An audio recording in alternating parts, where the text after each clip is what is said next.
പലപ്പോഴായി നമ്മൾ കണ്ടിട്ടുള്ളത് അല്ലെങ്കിൽ കേട്ടിട്ടുള്ളത് ഇസ്രയേൽ പലസ്തീനെ അല്ലെങ്കിൽ ഹമാസിനെയോ ഹിസ്ബുള്ളയെയോ ഒക്കെ ഭീഷണിപ്പെടുത്തുന്ന കാഴ്ചകളാണ്. എന്നാൽ ഇപ്പോൾ ഇസ്രയേലിനെതിരെ ഒരു ഭീഷണി മുഴക്കുകയാണ് യമനിലെ ഹൂത്തികൾ. ഗാസയിലേക്കുള്ള സഹായ തടസ്സം ഇസ്രയേൽ 4 ദിവസത്തിനുള്ളിൽ നീക്കിയില്ലെങ്കിൽ ഇസ്രയേലിനെതിരായ സൈനിക നടപടികൾ പുനരാരംഭിക്കുമെന്നാണ് ഹൂത്തികൾ ഇപ്പോൾ പറയുന്നത്. പാലസ്തീനികൾക്ക് പ്രസ്താവനകൾ കൊണ്ട് പിന്തുണ നൽകുന്ന ഒരു പ്രസ്ഥാനം മാത്രമല്ല, അവർക്കായി പോരാടുന്ന പ്രസ്ഥാനമാണ് തങ്ങളുടേതെന്നും ഹൂത്തികളുടെ നേതാവായ അബ്ദുൽ മാലിക് അൽ ഹൂത്തി പറയുന്നു. 4 ദിവസത്തെ സമയപരിധി ഞങ്ങൾ നൽകും. ഗാസയിലെ വെടിനിർത്തൽ മധ്യസ്ഥരുടെ ശ്രമങ്ങൾക്കുള്ളതാണ് ഈ സമയപരിധി. 4 ദിവസങ്ങൾക്ക് ശേഷവും ഇസ്രയേലികൾ ഗാസയിലേക്കുള്ള മാനുഷിക സഹായം തടയുന്ന പ്രവൃത്തി നിർത്തിയില്ലെങ്കിൽ ഇസ്രയേലിനെതിരായ ഞങ്ങളുടെ നാവിക പ്രവർത്തനങ്ങൾ ഞങ്ങൾ പുനരാരംഭിക്കുമെന്നും ഹൂത്തികൾ പറഞ്ഞു.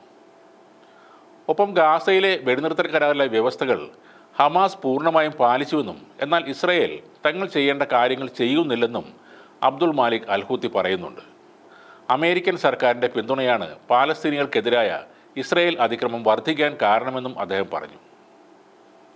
ഗാസയിൽ ഇസ്രയേൽ നടത്തുന്ന യുദ്ധത്തിൽ പലസ്തീനികളോട് ഐക്യദാർഢ്യം പ്രഖ്യാപിച്ചുകൊണ്ട് ഇറാനുമായി സഖ്യത്തിൽ ഏർപ്പെട്ടിരിക്കുന്ന ഹൂതികൾ 2023 നവംബർ മുതൽ 100-ലധികം കപ്പൽ ആക്രമണങ്ങളാണ് നടത്തിയിട്ടുള്ളത്. ആ കാലയളവിൽ അവർ 2 കപ്പലുകൾ കടലിൽ മുക്കുകയും മറ്റൊന്ന് പിടിച്ചെടുക്കുകയും ചെയ്തു. കുറഞ്ഞത് 4 നാവികരെ ആക്രമണത്തിൽ ഹൂത്തികൾ കൊലപ്പെടുത്തിയിരുന്നു. ഇത് ആഗോള ഷിപ്പിങ്ങിനെ വലിയ രീതിയിൽ തടസ്സപ്പെടുത്തിയിരുന്നു. അതോടെ ഷിപ്പിംഗ് കമ്പനികൾക്ക് ദക്ഷിണാഫ്രിക്കയ്ക്ക് ചുറ്റുമുള്ള ദീർഘമായ പാതകളിലൂടെ തങ്ങളുടെ കപ്പലുകൾ വഴിതിരിച്ച് വിടേണ്ടി വന്നു. അതുമൂലം കോടിക്കണക്കിന് ഡോളറിൻ്റെ നഷ്ടവും ഉണ്ടായി. 2023 ഒക്ടോബർ 7 തെക്കൻ ഇസ്രയേലിലേക്ക് ഹമാസിൻ്റെ നേതൃത്വത്തിലുള്ള ആക്രമണത്തിന് ശേഷമാണ് ആ യുദ്ധം ആരംഭിച്ചത്.